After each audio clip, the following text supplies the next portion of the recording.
Olá, meu amigo, olá, minha amiga, e a prosa continua.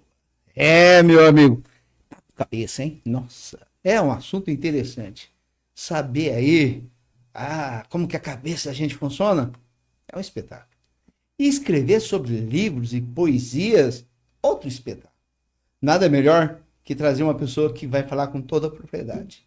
Está presente aqui no programa Edilson Corrêa em Comunidade, nos estúdios da RTV Engar, Pedro. Como vai, Pedro Lucas? Tudo bem contigo, Pedro? Tudo jóia, e você, Edilson? Graças a Deus, sempre bem. Que bem. Como que você. Que bom que você está aqui, meu amigo. É uma satisfação muito grande, eu agradeço muito o convite e é sempre muito gostoso poder falar sobre o que a gente faz, né, na nossa vida. É uma emoção forte. Você é um rapaz novo, né? Tenho E 28 anos. 28 anos. E a literatura chegou em você e tomou conta. Ela me conquistou aos 16, quando eu, sentado na carteira da escola, comecei a conhecer a literatura através da poesia.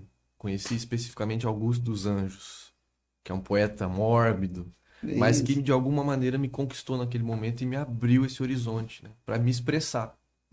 Que bacana. Mas como nós estamos num programa em comunidade, em comunidade, ela sempre começa na família, Sim.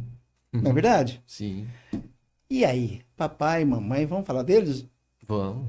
Papai, Papai é Pedro Marcelo, eu sou Pedro Lucas, não sou Júnior, então, né?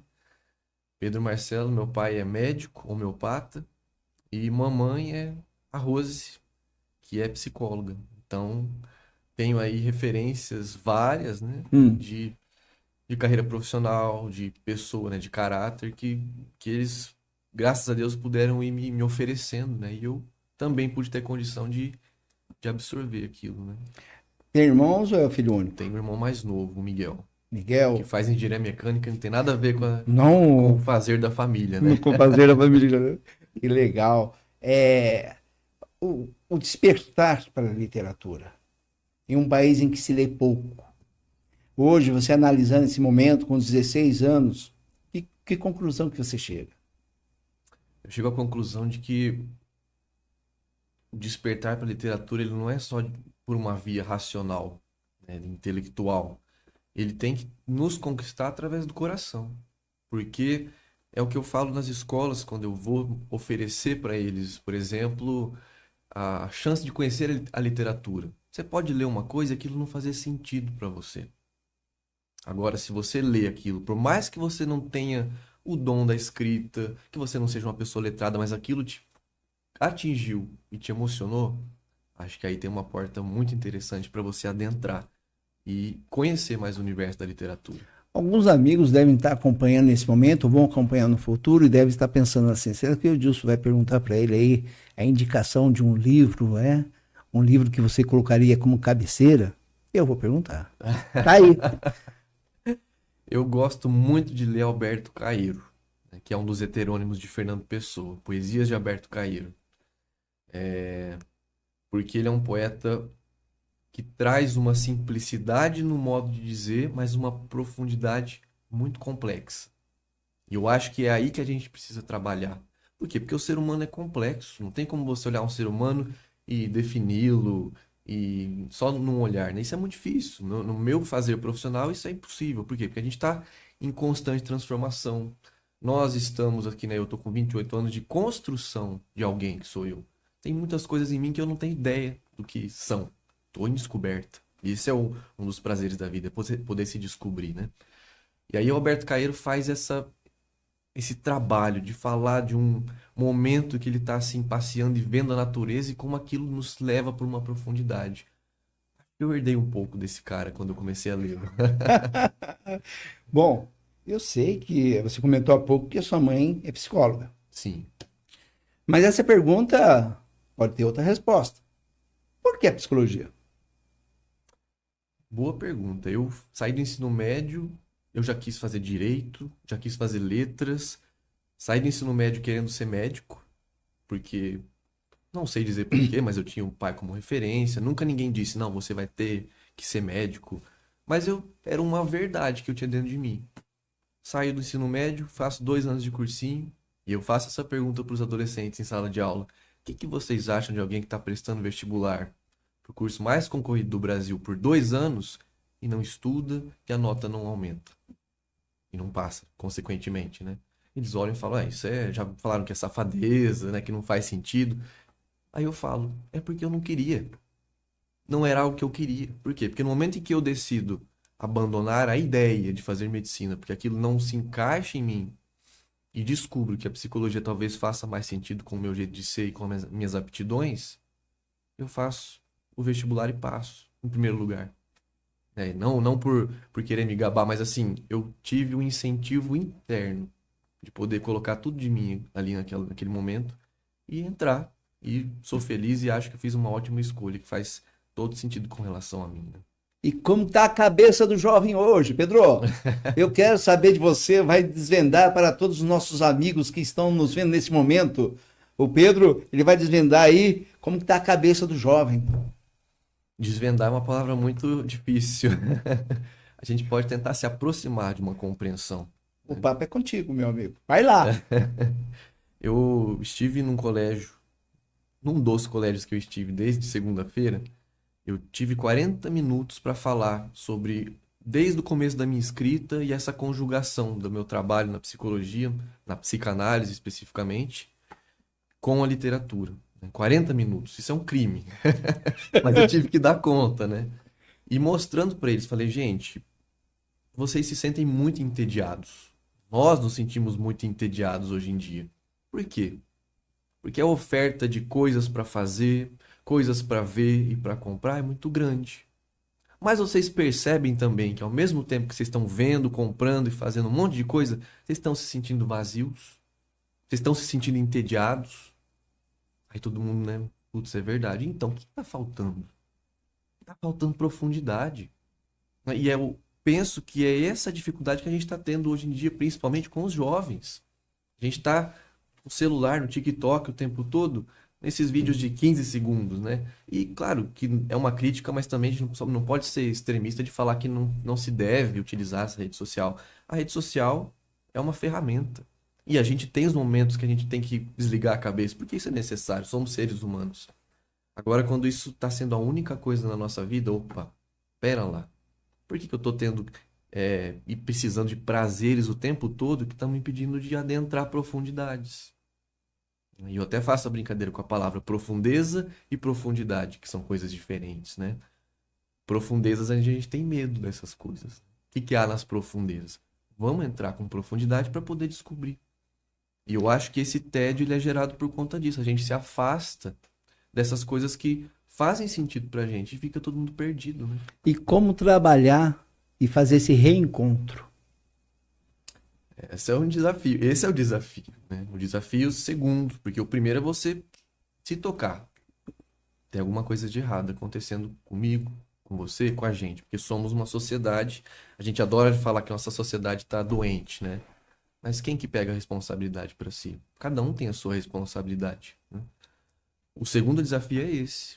Como é que eu vou fazer isso ter sentido para mim? Porque é muito incômodo. Eu chego numa sala de aula e começo a falar dessas coisas, esses jovens eles só querem olhar para qualquer coisa menos para mim. Por quê? Porque está incomodando.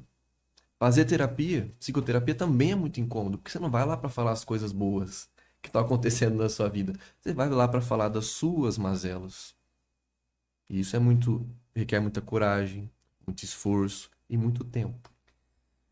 Pedro, surgiu uma pergunta aqui na minha cabeça, agora, Associação livre. totalmente diferente do que eu estava pensando. Recentemente, nós tivemos no estado do Rio Grande do Sul uma enchente aí, e em várias cidades ainda, né, com água acima com rios acima da média. Como trabalhar no aspecto psicológico quando essa reação acontece, esse fato acontece? Num primeiro momento, eu gostaria de ouvir de você pelas pessoas que estão lá e que de repente um dia estão na casa onde a gente se sente protegido e no outro dia estão em lugar nenhum, ou em um abrigo, ou desesperado porque roubaram alguma coisa da casa, ou tem que escolher ou ficar no abrigo ou a vida. Fale desse sentimento. Eu acredito que esse sentimento seja muito particular E eu corro grave risco de tentar encaixotar. Mas e quando a gente fala no coletivo? Eu não estou falando no pessoal, no coletivo. No coletivo, eu acho que uma palavra interessante é o desamparo. Desamparo em vários aspectos, né? A gente começa pelas causas dessa enchente, que eram coisas que poderiam ser evitadas se nós, como comunidade, estivéssemos nos preocupando mais com o meio ambiente, a questões administrativas, etc, etc. Desamparo é uma coisa que a gente vivencia a vida toda, na relação com o outro, desde que a gente nasce, né? Porque a gente nasce completamente indefeso.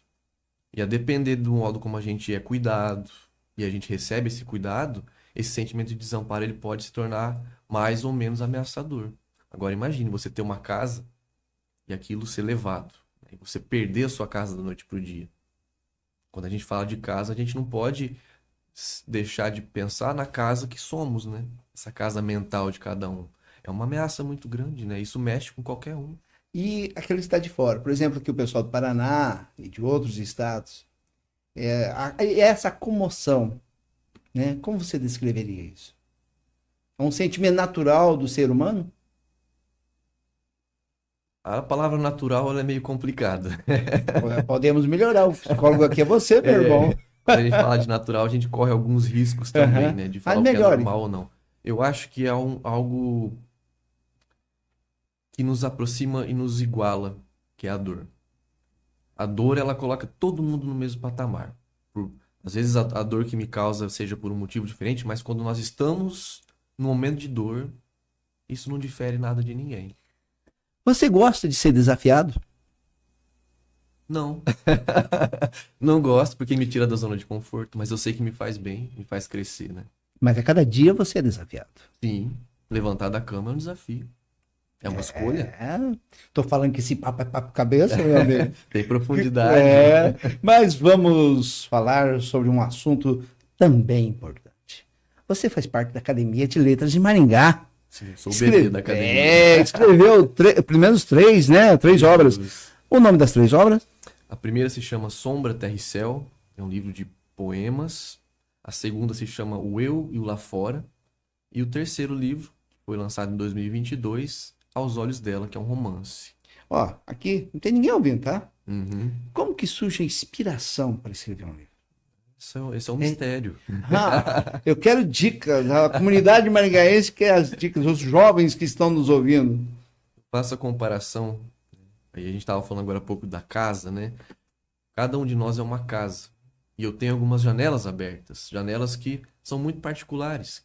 São janelas da sensibilidade. Tem horas que o vento bate e adentra essa casa. Não tem hora, não tem lugar. Ele simplesmente entra. E eu posso escolher captar ou não esse vento. A inspiração é algo muito particular da experiência individual. E quando você encontra aí, com certeza, muitos amigos e amigas que nos acompanham nesse momento, devem estar falando assim, eu já li o livro do Pedro, é muito bom. Com certeza estão falando isso. E devem ter esbarrado com você e falado, olha, parabéns, hein, gostei do livro. A sensação de receber um parabéns. É uma sensação... Eu vou falar o que vem na minha cabeça de dever cumprido, porque eu acredito que a pessoa, quando ela tem uma aptidão, que eu considero isso uma aptidão, cada um com a sua, e ela consegue produzir algo construtivo e atingir o outro de maneira construtiva, poxa, eu acho que é um dever cumprido. Também sem ninguém ouvir, viu? O que vem por aí? Quero um furo aí. O programa Discorrer em Comunidade quer saber o que vem de novidade. Se não tiver o nome, pelo menos a data. Temos livro vindo aí? Temos nomes e não datas, né? Então vai lá. Qual é o próximo livro que nós podemos aí observar na Academia de Letras aí sendo lançado? Eu tenho 2 livros escritos, não estão prontos, eles estão em processo de avaliação de uma editora. O primeiro deles se chama As Obras de Arte para Mim, que eu também vou me estrear no gênero crônica. E As Obras de Arte para mim é um dos nomes, é um nome de uma das crônicas do livro. E vai falar também de cotidiano e das coisas que o meu olhar capta no cotidiano, das coisas pequenas, dessa sensibilidade pelas coisas pequenas, que é a minha paixão, né? Você falou crônica, né? Eu não vou pedir agora, mas no término dessa entrevista, você pode citar uma crônica aí? De Minha? cabeça? Ah, não. De cabeça não dá. Um poema talvez dê. Então, até no final da Vou entrevista, pensando. vai pensando, daqui a pouco nós teremos aqui a oportunidade de ver Pedro Lucas.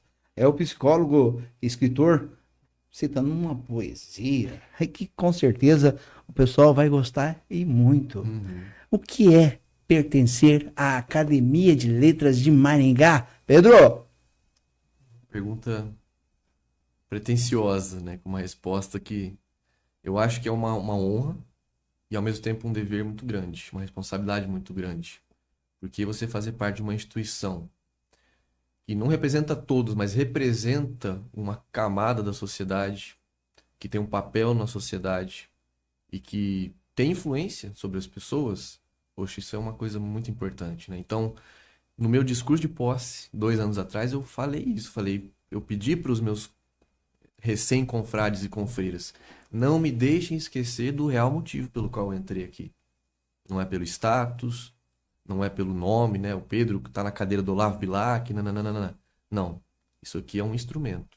Essa instituição ela deve ser um instrumento para que a gente possa alcançar as pessoas e trazê-las, trazer cada vez mais pessoas para esse mundo literário. bom, já manda um abraço aí pro Tiago, Tiago, Eliana, que são os nossos Eliana e presidentes, né? todos os amigos aí da academia. Um beijo no coração, viu? Vocês são espetaculares, pode ter certeza disso. É, e muitos deles me acolheram com um carinho fenomenal. E Sou para muito esses grato. aí, para todos eles, é que você vai mandar uma mensagem agora. Capricha, você é um escritor. Essa mensagem tem que ser espetacular. Aos nossos amigos da Academia de Letra, a mensagem agora é de Pedro. Vai lá. Uma mensagem para eles. Minha mensagem é de gratidão. É uma gratidão porque, como eu falei, eu brinquei, eu sou o bebê da Academia de Letras e ser acolhido com tamanho carinho por eles e nós hoje tomarmos café e darmos risadas e falarmos de coisa séria também, isso para mim é uma coisa que não tem preço, não é trocável e que eu vou levar na memória afetiva pro resto da minha vida. Então, um beijo muito grande para as minhas amigas e meus amigos da Academia de Letras de Maringá. Eu assino embaixo. Agora, felicidade, meu amigo. Você é uma pessoa feliz? Dentro do possível, acho que eu consigo alcançar umas pitadas de felicidade no meu dia a dia. E o que é feliz? O que é ser feliz? Que é ser feliz, né? Eu acho que essa definição, ao longo da nossa vida, ela pode ir se transformando, porque a gente tem o objetivo de sempre expandir os sentidos da gente. Mas eu acredito que ser feliz hoje, o que é possível para nós, é a gente poder ser quem a gente é, E verdadeiramente. como trabalhar e como viver, vamos tirar a palavra trabalhar, mas como viver com as intolerâncias? Em que sentido? Em todos os momentos, você torce para o time A ou para o time B, Ah, você vota em A e B, sim. e como conviver com a intolerância no trabalho, na religião? Eu acredito que a gente precisa sempre olhar para dentro de si. Porque se me incomoda por demais a intolerância do outro, é porque dentro de mim não está bem resolvido, que eu também tenho minhas intolerâncias. Todos nós somos preconceituosos, né? Em A, B ou C fator. Agora, se para mim tá certo que aquilo que eu acredito, eu estou aberto à conversa, mas o outro não quer conversar, para que eu vou ficar batendo cabeça? Eu vou deixar ele, porque esse é um problema dele. Só que a partir do momento em que eu quero bater cabeça, né, a gente usa a expressão dar murro em ponta de faca, quem que vai se machucar também? Vai ser eu. O outro, ele sabe, ou não, que ele é espinhoso. Mas eu, a partir do momento em que eu percebo que ele não quer conversa, ele só quer brigar, porque ele é um ser intolerante por demais, pra que eu vou insistir? Vou respeitar o momento dele e também vou me respeitar, senão eu vou me machucar, né? Rapaz, um assunto muito interessante que a gente, quando conversa aí com jovens que nem você, né, que se destacam em duas áreas, na psicologia e na escrita, na literatura, é que muitos outros jovens estão nos ouvindo agora. Eu gostaria que você passasse aí, para esses jovens aí, duas ideias aí maravilhosas, duas dicas de ouro de como que eles podem, de repente, que tem vontade de seguir essa carreira de escritor ou de psicólogo. Vamos começar pelo escritor. Uhum. Duas dicas por Pedro Lucas. 2 dicas. E tem que ser de ouro, hein? Posso falar uma coisa? Por favor. Eu acho que uma coisa é o essencial, é você poder descobrir quem você é. Porque se você é uma pessoa e está se forçando a ser como outra, você não está no seu lugar. Se você puder se descobrir como ser humano com a sua individualidade, isso quer dizer que você vai descobrir muitos defeitos, mas também e principalmente muitas qualidades, a partir do uso que você vai fazer dessas qualidades, poxa, você pode criar um universo que só você vai ser capaz de fazer. E essa é a jogada e o rumo da felicidade. É você poder descobrir aquilo que você tem prazer em fazer, em ser. Isso é de ouro. Vale para as duas. Tanto para literatura. Vale, porque esse avião tem várias asas, por exemplo. Quem que está pilotando? Somos nós. A gente que vai dar rumo para essa aeronave. Você lembra quando você tinha 12 anos ou não? Muito pouco. Muito pouco, mas lembra alguma coisa. Você Algumas estudava em qual coisas. colégio? No Colégio Santa Cruz. Você é de Maringá? Eu nasci em Cianorte, mas eu vim para Maringá com acho que 8 anos de idade, talvez um Ok. pouquinho menos. E estudava lá no Santa Cruz. Santa Cruz. Era um aluno espetacular, só nota 10, né? Não, Ou era do fundão? eu era do fundão. Ah, tá Eu explicado. tive uma época da minha vida que eu era uma pessoa muito calada.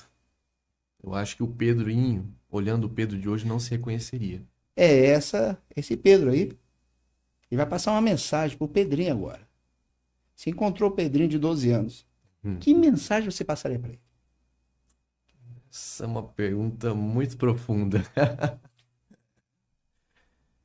Eu falaria para esse Pedrinho que encontrar-se e reconhecer-se talvez seja o motivo da minha existência, da existência dele. E poder ser quem ele é sem se preocupar com o que os outros vão pensar, talvez transforme esse caminho em algo mais colorido. Agora, o Pedro, né, de 40 anos, se fosse colocar uma mensagem para ele ler, guardar, pessoal ali com 40 anos, que mensagem você passaria para ele? Valeu a pena.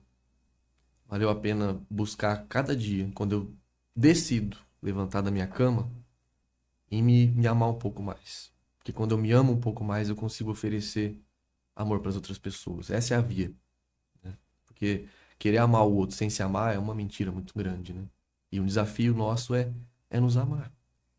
Existe alguma pergunta, meu amigo, que esse aqui deveria ter feito ou não fez? Fique à vontade. Acho que não, acho que a gente poder conciliar essas coisas, né? A gente tá cumprindo. Acho que o que nós falamos aqui hoje já dá muito pano para manga, para ficar pensando, né? É Então verdade. é aquele susto que eu acho muito necessário, porque se algo do que a gente conversou aqui hoje, uma coisa incomodar quem tá ouvindo, que é assistindo, já cumprimos o nosso papel. Já valeu a pena. Já. Suas considerações, meu amigo, fique à vontade. Eu fico muito contente pelo convite. Eu acho que um espaço como esse, um programa como esse, que abre espaço para nós, que nos cruzamos lá na rua, né, nos encontramos e vivemos em comunidade, vai dando a possibilidade de quem está assistindo de poder se conectar, se reconhecer. Às vezes uma coisa que eu falei aqui, a pessoa falou, nossa, eu também penso dessa maneira, eu também sinto isso, mas eu me sinto sozinho. E estar em comunidade é diferente de se sentir em comunidade. E quando a gente se sente em comunidade, a gente não se sente tão fraco. Isso também é de ouro, né? Você sabe por que nós somos fortes? Não. Nós somos fortes porque nós estamos no programa Discorrendo Comunidade. Ah, E é sempre uma alegria muito grande e uma satisfação poder falar com pessoas que contribuem para o crescimento da nossa comunidade. Nós só somos importantes a partir do momento que nós entendemos essa relação. sim. E que bacana ter a sua presença aqui, valiosa. E durante 20 a 30 minutos, conversamos sobre vários temas. Realmente, você falou de vários assuntos que com certeza estarão presentes na cabeça de todas as pessoas aí, não só hoje, mas no futuro, quando esse vídeo for passado e repassado. Muito obrigado pelo carinho, Pedro. Eu que agradeço. Muito obrigado pela atenção de ter vindo aqui no meu programa e pode ter certeza que iremos chamar você mais vezes, a equipe aqui. Fico feliz. Fico contente. E você, meu amigo, e você, minha amiga, teve a oportunidade de ouvir aqui o psicólogo e escritor Pedro Lucas, da Academia de Letras de Maringá. Que bacana, hein? Caso você, meu amigo, caso você, minha amiga, não conhecesse, agora você pode dizer, prazer em conhecer Pedro Lucas. Prazer é todo meu. Obrigado e fique com Deus, irmão. Você também.